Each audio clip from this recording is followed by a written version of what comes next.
In today's episode of Inspiring Business Stories, I have John Molyneux with me.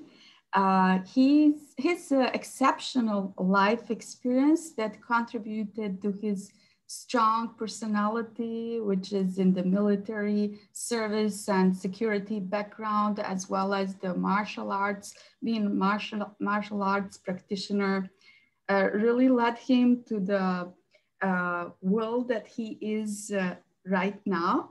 Um, I actually met John maybe around 2 years ago in one mastermind group. However, we kind of splitted our paths.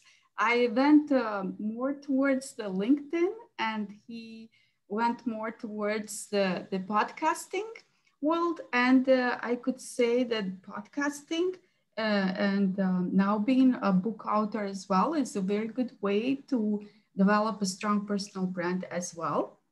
So I'm welcoming John. Welcome you. Welcome today in my episode. I'm really glad to have you here. Yeah, it's a pleasure, Lisa. And I didn't fall out with LinkedIn. I just found that my engagement declined. I don't really understand why. I was still kind of putting the content out there, but I noticed quite a significant drop in it. So that's when I kind of decided to move in the podcast direction. But I'm quite thankful to LinkedIn because they gave me live recently as well, so I can still post my live stream my podcast to LinkedIn, which is good. Yes. All right. I can see that lately you started to be more engaged on LinkedIn as well. However, I would really like to invite my audience to visit your podcast. It's called Cold Calling and Sales Mastery, right? Cold calling and closing mastery. Okay, all right.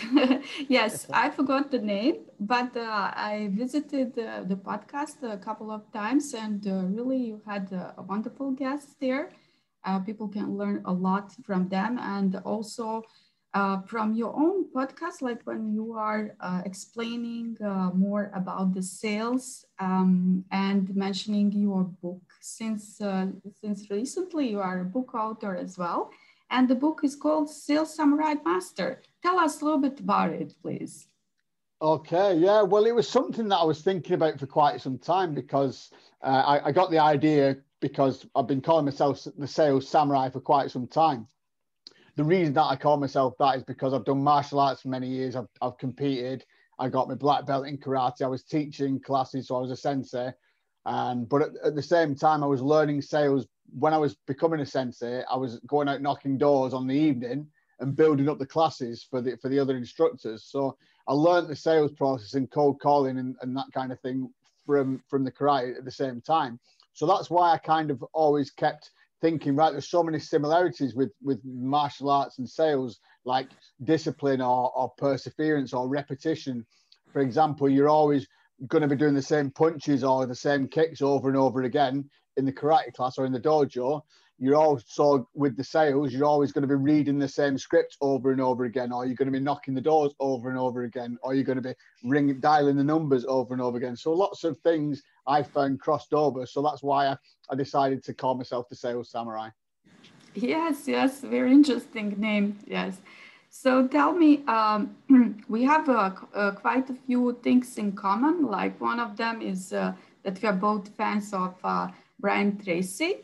I really consider him as the number one coach out there. So many people can learn and have learned, millions of people have learned from him. So I wanted to ask you, since in the sales process, for any sales professional to be successful in sales, what really matters besides building relationships with the prospect and building rapport, it's really being able to handle the rejections, because any sales has a lot of rejections. How do you handle it? Yeah, that's a great question. And I know you mentioned sales professionals, but what I like to say is it applies to everybody, because I think that whether you're a coach, whether you're an entrepreneur, whether you're a business owner, whatever your industry is, you should definitely kind of accept sales into your life, or just kind of study it, or make it part of your sort of what you do and how you do things and you do your day-to-day operation. Because the more you kind of accept it, the better you're going to get at it, if that makes sense. If you kind of clash and reject it, it's going to be more tricky to kind of get better at it, isn't it? It just makes sense. But the rejection thing, unfortunately, it's not an easy fix, Elisa. I'm going to be honest with you. It's not something that you can just click your fingers and go, I'm not scared of rejection anymore. I didn't like it when I first started knocking doors and I was having them slammed in my face. And I was saying, I don't deal with cold callers and that kind of thing, or telling me to F off or whatever it was. I didn't like that.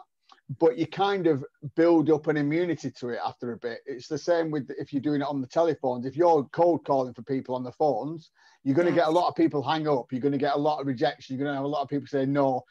You just get used to it. And when you start to think about, right, this is literally just numbers. So if I call 100 numbers today, out of them 100 numbers, I might get sort of 20 people show a little bit of interest. The rest of them, I'm not concerned about. They can say no as much as they like, because the more times I hear no, the closer I am to a yes. So all I ever do is picture lots of little no's becoming one big yes.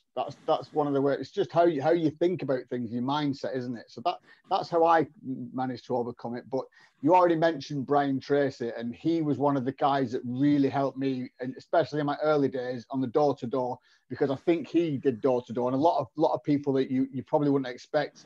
Les Brown was a door-to-door salesman as well in his early days. So a lot of people that are successful in sales and, well, just in general, have had a background in door-to-door. So so self-affirmations is one thing. I'm good at this. I can sell. I like myself, that kind of thing. Keep yourself pumped. I'm going to do this. I'm going to be good at this. I'm going to be the top salesman. Whatever it is that keeps you motivated and keeps you going and keeps you kind of in that right frame of mind, I would recommend doing that. Yes. What would you say how relevant following up is in the sales process? And I totally agree that sales is a crucial part of any business or any business owner, whether it's a solopreneur, like consultant or coach, or it's a big business. We all sell. Yeah, we do actually. Yeah. So following up. The follow-up. I mean, I don't understand why so many people overlook it. It's a huge fundamental part of sales. Up until recently, I was closing high ticket for people. I still do. I'm actually in the process of building my own coaching company so I can just help people myself. Yes. But I also close for other people if they've got a 5K service or a 10K service or whatever it is. I'll close on their behalf for a commission percentage. Yes. And what you will find is everybody talks about a one-call close, and you do get a lot of one-call closes, but it doesn't happen all the time, because if you're trying to talk to somebody or sort of negotiate with somebody on $10,000 or even $5,000 or $6,000, that's quite a lot of money for some people, isn't it? It's not an easy decision. Unless you're talking to an experienced entrepreneur or people that have spent a lot of time and made a lot of big decisions and spend money like that, lots of people, it's a big life-changing decision. To expect not to have to follow up is just ridiculous. So I've had to follow up with people that are spending 5K, 6K, 4 or 5 or even 6 times before they actually commit to it. So follow up is not something that can be overlooked. It's a fundamental part of selling. Yes, I totally agree.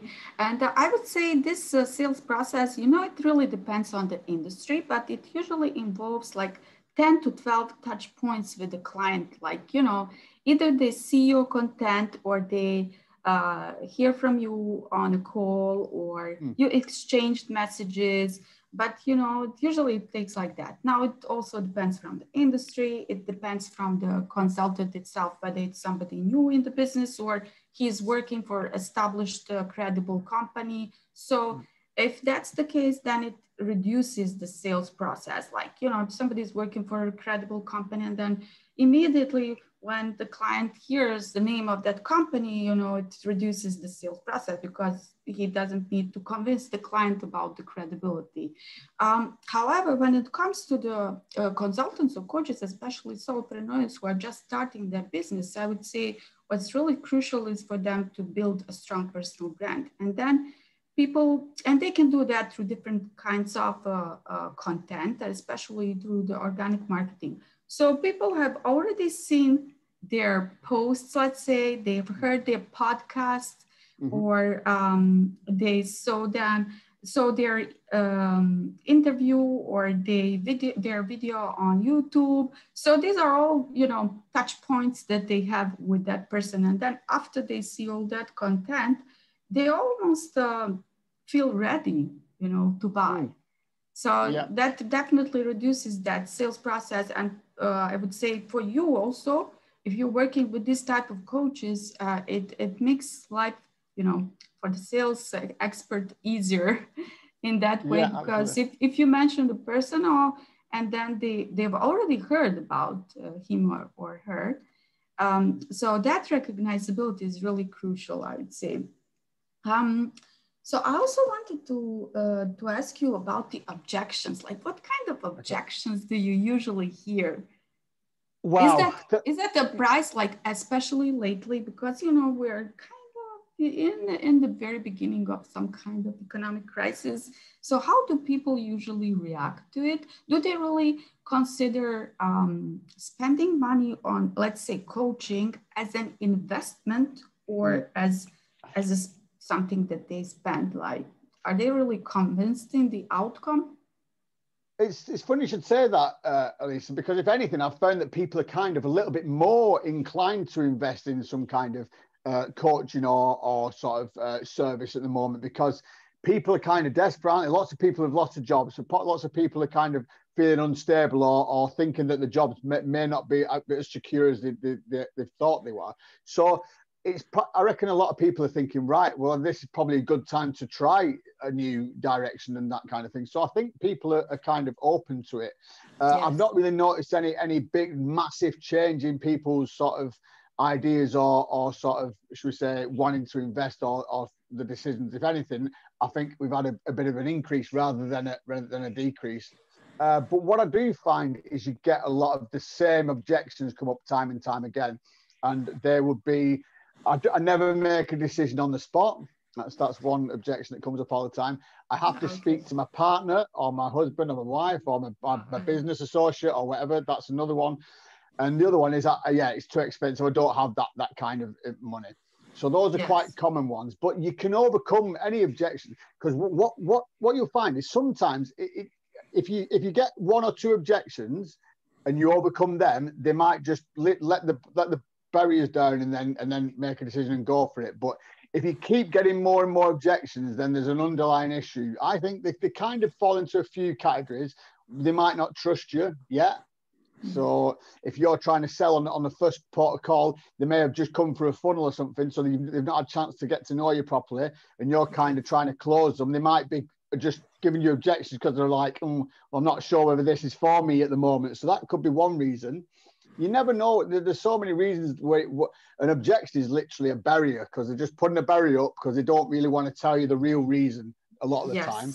So when you get the objection, like, I need to speak to my partner, I'll tend to say, well, is your partner there at the moment? Can we get them on the phone and I'll have a chat with both of you?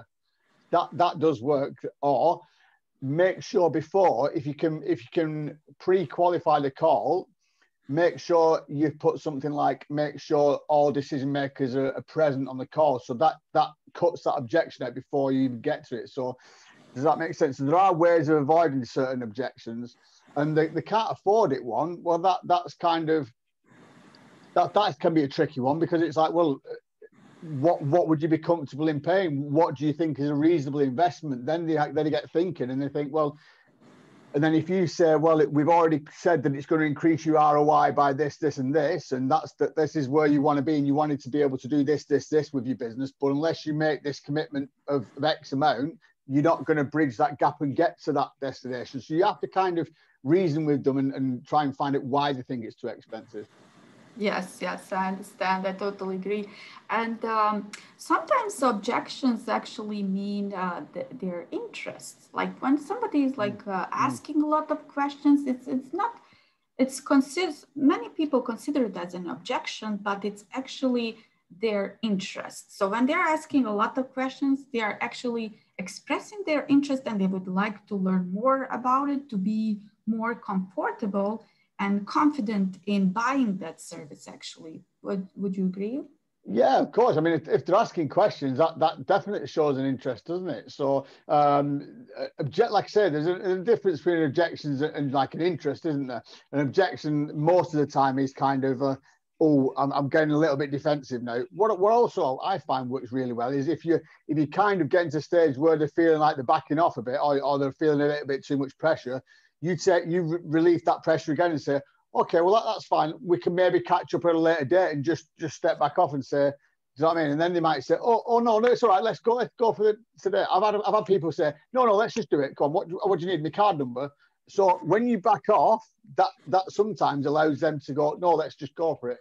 Yes, so yes. It's like a bit like a game of tennis. You don't want to be smashing the service over and not letting them hit back.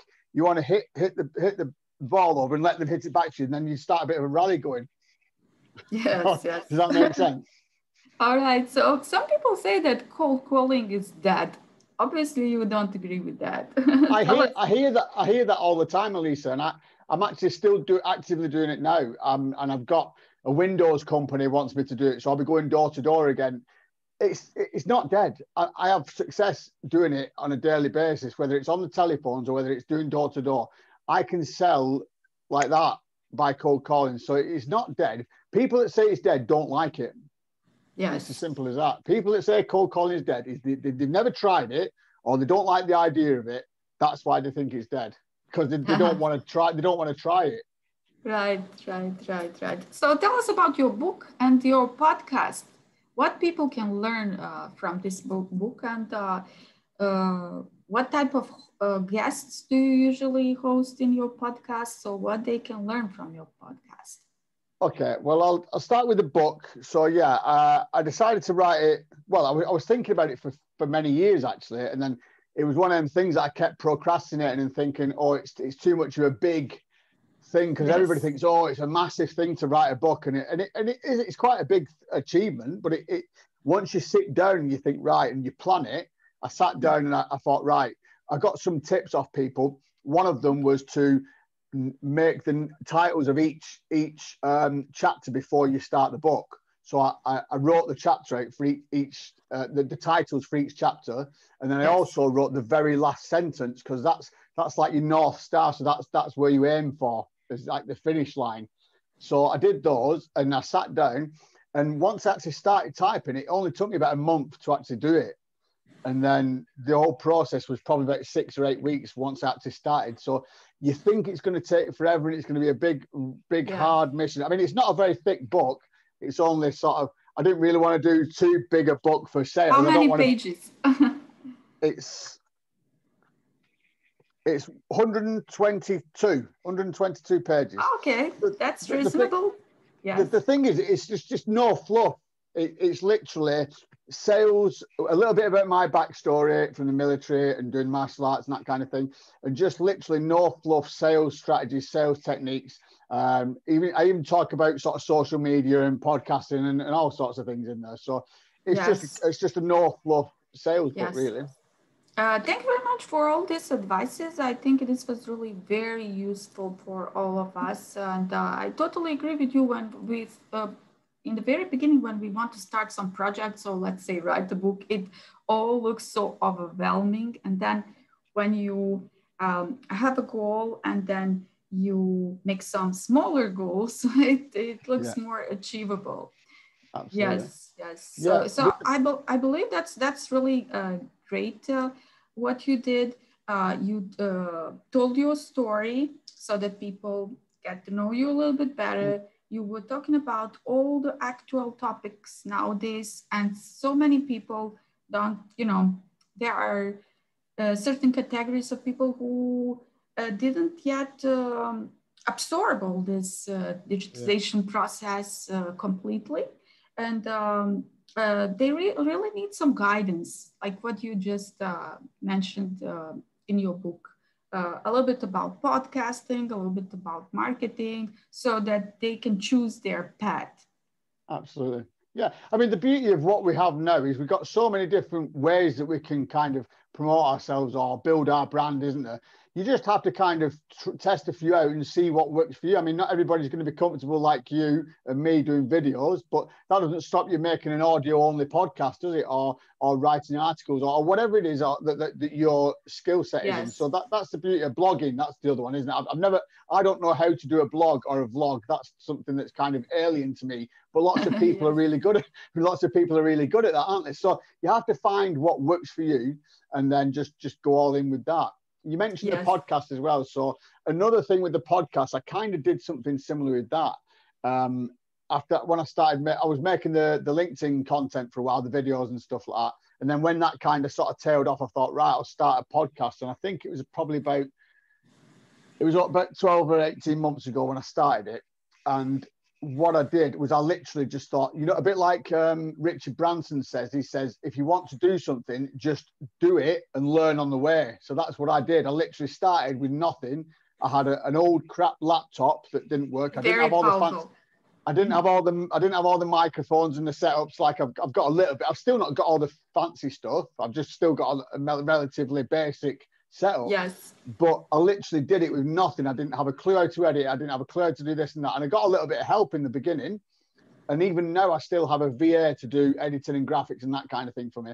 But the rest of it, I've learned so much because I've gone from, I rebranded, I changed the name.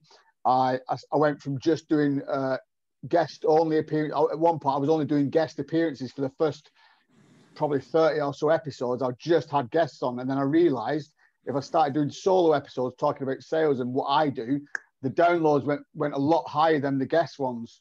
So I started doing more of them. I rebranded, and again, the downloads have gone up and up even more because at first I was aiming at entrepreneurs, which is a huge market, massive. I was like a small fish in a big pond. But when I rebranded and said, right, I'm going to do sales and specifically cold calling and closing, when people look for that now, it's so niche down. It's gone, my downloads have gone much bigger, and I'm getting much more growth by niching down. That's wonderful. That's wonderful. I totally agree about learning by doing. And that's actually the best way to beat the procrastination. We are all struggling with that. Great advice. What would you say for somebody who has intention to start a podcast? Do you have any advices for them, since you are very much experienced in that now? Well, what I would say first is, I mean, don't do it the way I did it, because I made lots of mistakes along the way and kind of learned and readjusted and did things. But I mean, it's just the way I decided to do it. But if I was going to give anybody else any tips, what I would suggest is make sure you get your message right to start with. Make sure it's something that you're going to be able to keep going back at and keep an interest in it. You don't want to do 3 or 4 episodes and then think, oh, I'm a bit bored of this now. So make sure it's something that you're passionate about. It doesn't necessarily have to be your job or your career. It could be your favorite sport or your hobbies or something like that. Something that you're going to really want to keep talking about. Cooking, if you like chefing, whatever it is, make the podcast about something that's really close to you. That's why with my show, even though it's called Cold Calling and Closing Master, because I'm so passionate about martial arts and I know how good it is for business, I interview a lot of martial artists as well, and people that are martial artists in business. So because that's one of my passions. So whatever you're interested in, make sure it's tied into your message and what you're trying to do. Also, what I would recommend is don't worry too much about fancy gear and all that sort of stuff. Get something quite basic to start with, because it's really expensive. To buy all the top stuff. You can talk hundreds and hundreds of dollars to get him set up. So just get something basic to get going. And what I would recommend doing is get about a batch of about 10 episodes before you publish them. Don't publish 1, 2, 3, 4. Reason being is because if you've got 2 episodes published and people are looking for just scouring through Apple for a new podcast, will go straight past yours because it's only got 2 episodes. It's just the way the brain works. If you've already got 10 to start with, people are going to be more likely to have a look and see what you've got going. Yes, all great advices. Yes. Anything else you would like to add about podcasting? How frequently to post? How relevant it is to post, let's say, consistently in terms of every day, like every Monday, every... Yeah, well, I mean, to be honest, I've been quite fortunate in that mine is kind of chopped and changed a little bit. I went from whatever you decide to do, make sure you do keep doing it. So, I mean, the thing is, I've got the stage now where I've got enough stuff and I've got loads of episodes backed up, so I can keep just publishing them once a week. You get people that do 4, 5, 6 a week, which is just mind-boggling to me. I wouldn't want to.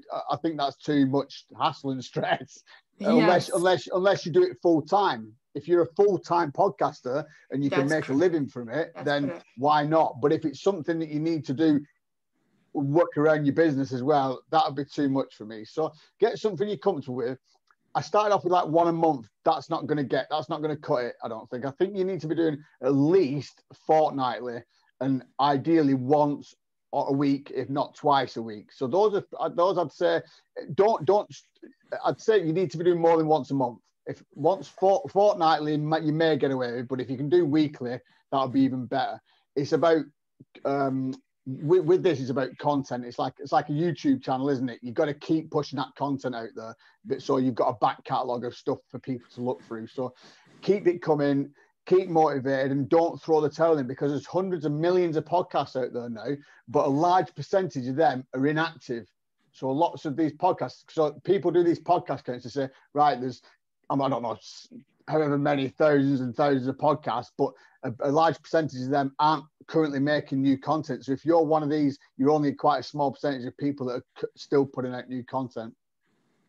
Yes, yes, yes. So tell me, please, how did your experience with martial arts and being a martial arts practitioner help you in sales?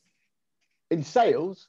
Well, Yes, in sales. I know that in general, military experience or, um, generally military experience helps a lot to people who decide to become entrepreneurs, because they have the discipline, they have that energy, drive. And I believe that this applies to the martial arts as well, because, yeah. I used to train karate when I was in elementary school.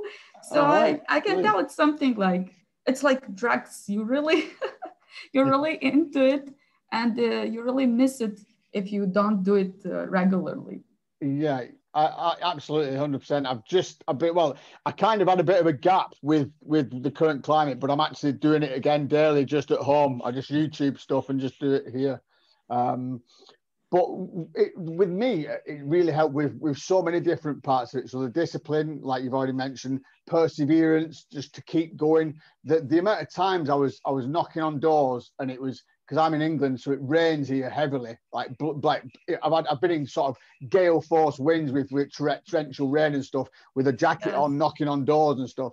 But just that's the same mentality you get from not only the martial arts, but from the military, to just keep doing, you keep marching, you just keep going. It's that same sort of mentality that you get crosses over into not only martial arts, but in sales as well. Because what I used to find was, if I was out with a team of lads and we'd all be knocking it out, we'd all get drenched, we'd all be wet, it'd just be that extra few doors that I'd knock, then I'd get the appointment to speak to 3 or 4 people, but when everybody else is giving up.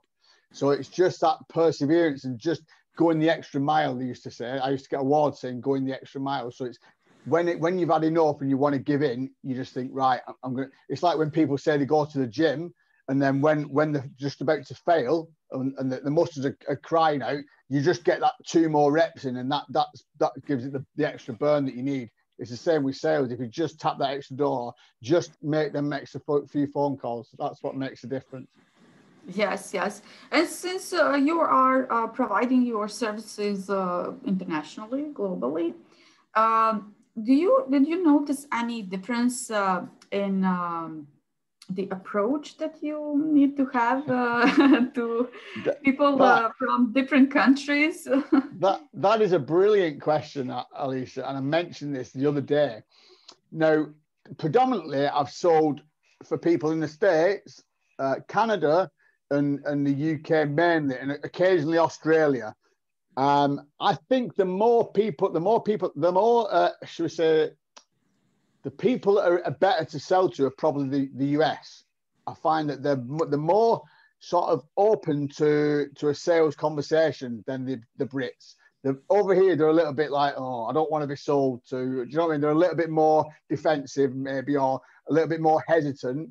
The Americans are just like, yeah, let's do it. This is something I want to do. Let's get the ball rolling. Do you know what I mean? I find that Americans are better to sell.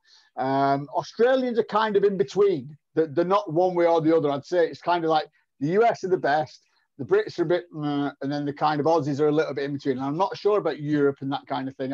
I've not really had much dealing with them or Chinese or Japanese or anything like that. So those are the ones I can mention for you. All right. And finally, I'd just like to ask, what's the situation like in UK in terms of COVID, and how do you see all this situation going towards where? It's quite painful. We're still sort of soldiering through full lockdown at the moment. It's the kids have literally just gone back to school, but we can't go to the pub. There's no restaurants open. There's no gyms open. I'm like, I've been because I'm heavily in the gym. I used to go like 3-4 times a week to the gym, and that's one of the things that's really kind of got to me. But I'll soon get back into it. But I think we're going to have the gyms reopen in the beginning of April, along with a few types of businesses like beauty salons and hairdressers and that kind of thing. I think they're going to start to reopen. Then pubs as well. But with the pubs, we're only going to be able to sit outside. It's really kind of slowly kind of getting back to normality. But I think the full lockdown is not going to be over till June, I think they've said. Yes. Well, June sounds good. Let's just get rid of it. That would be really great. Yes. Yeah. Well, thank you, John. Thank you. This was so useful for all of my audience. I believe it was really packed with value. And I invite all of my audience wholeheartedly to contact you, to connect with you. I am definitely sure that you can help them. Especially if they are solopreneurs, new coaches, and besides having the credibility and working on their personal brand, they need to have enough of time to work on their business development, on the sales process and everything. We don't really have time for that. So you come as such a relief, really. And a great solution, I would say. Yeah, absolutely. Okay, well, one last thing before we kind of wrap things up. I think we kind of covered most of things, but I do have a free Facebook group if you're interested, called the same name, Cold Calling and Closing Mastery. What I'm also doing in the process of doing is I'm going to have another Facebook group called the Sales Samurai Group, but that one's going to be a subscription group for $15 a month. But with that group, I'm going to do Q&A sessions. I'm going to do coaching in there as well. So that kind of thing. So that's in the pipeline at the moment. That sounds great. Sounds great, John. I don't know. I admire you. How do you get the time for doing all of this? Well, I just plan my days. I get up early and I plan my days. I have a daily plan and I say, I've got to do this, and this today. I'm spending a lot of time on Clubhouse. I think Clubhouse is really helping me build my brand. So I dedicate a few hours a day. I've got a room tonight actually that I'm going to be hosting. So yeah, I keep busy. Great. I believe we can all learn a lot from you. All right. Thank you very much. Thank you again for being a guest in my episode. And let's do it sometimes again. Absolutely. Thanks a lot. Take care. Thank you. Bye-bye. Cheers. Bye.